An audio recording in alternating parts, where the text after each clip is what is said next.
I'm Nicollо Lauber, and today I am going to demonstrate how I use Voyant in my classroom.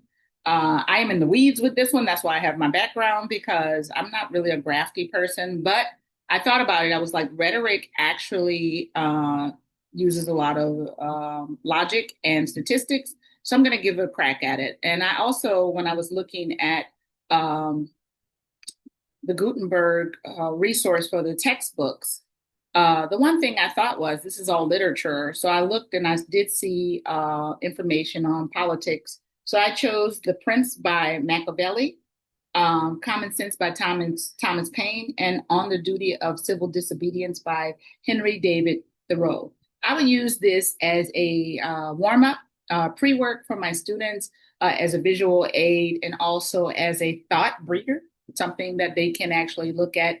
I like the word wall in the sense. Now, when I looked at this, the terms are actually kind of short. So I would go to about 75%, give myself a little bit more words, and then export visual. And as I was exporting, or as I am exporting this, I would actually do this in my class. And there's always kids that'll tell you, oh, miss, I can see this and that. So basically, I would display this. And first of all, I did go through and eliminate or edit the words out, Gutenberg and project, but I left most of the words because I wanted to make sure I got a clear view. So in this case, I would use this for students to look at it and tell me what they think this may be about, those three articles before we read them. So one of the things that stands out to me right away is men, the word men, and then people, ought. That word ought is important because basically ought is something that you should do. And so therefore, what are these articles telling people that they should do? Man, state, make. So men and man, princes and dukes, that's positions of power. Let's see. Having necessary. Okay, necessary is important. So ought and necessary is something that is needed to be done. When are these words used? I think I would give an example of if your mom says you ought to take out the garbage. I'm a mom. Does it mean that she expects you to do it, or is something that you know that you should do? So just the meaning of the words there. Great fear. Fear. We're talking about laws, so should fear be there? I see a tiny died and death, concerning soldiers. Okay. So arms. So I know that this may be something to do with war, and the princes and dukes actually help me with that. I'll go back to the main screen here. And as I said, if I was teaching the kids to edit out, sorry.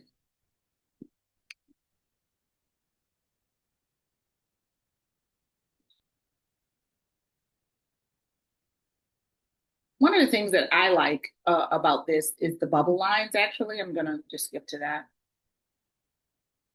So the bubble lines are interesting to me because it gives you a more clear, concise look at how they are connected. So after the kids figured out the words themselves, I would do a group pair share, four top, have them discuss it. What do these words mean to you? Do a quick write about it, share out, and we would just talk. And then I would come to the bubble lines, and then here are the three articles we will be reading. Here I see time and state, men. Okay. And so that's a consistent through that one. On civil disobedience, we see men again. A lot of men. I don't see any women. So this is at that time period where they did rule the world. It's man's world.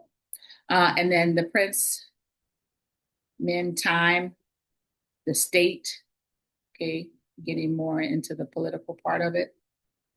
Okay, so I would use these to have students to tell me what are the points of power here. You can see I have it open several times because I've been playing with it.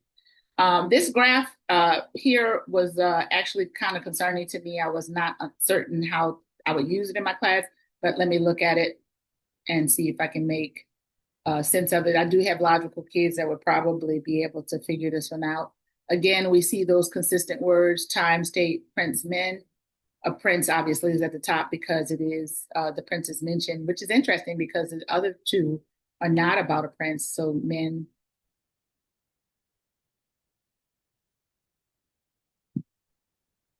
Okay. I probably wouldn't be able to use this in my class because I would be inept at it and I would just concede that and students would feel really good about it. All right. And so then I would go over here to documents. What does that do? Summary. Got it. Links. That's the one. Okay, let's look at links. Maybe that'll be a better visual for me. Export.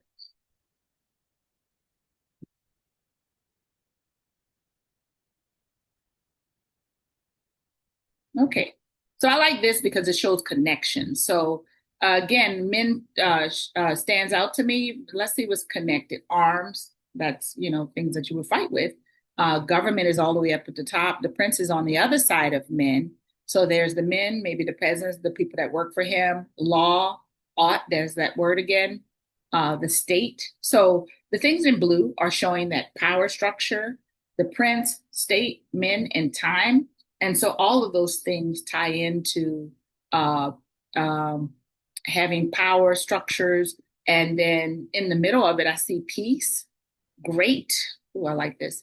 New, trying to have new ideas. Government up here is related to state. Interesting. So this would show connections. And so what are these connections drawing? Um, So again, I would use this as a rhetorical device with my students, probably in rhetoric. And I think that I would allow the students to play around with it and I would show them the way I would play around with it and then let them have a little fun and discussion. My classes are filled with fun and discussions and debates. And so they would just come up with their own thoughts about it before we read the article. And then we would go back and reflect on those that we found in our reflections in our journals and then talk about uh, what we expected to read and what we actually read. Hi, I'm Nicolllo Lauber, and this was my experience with Voyant. Thank you.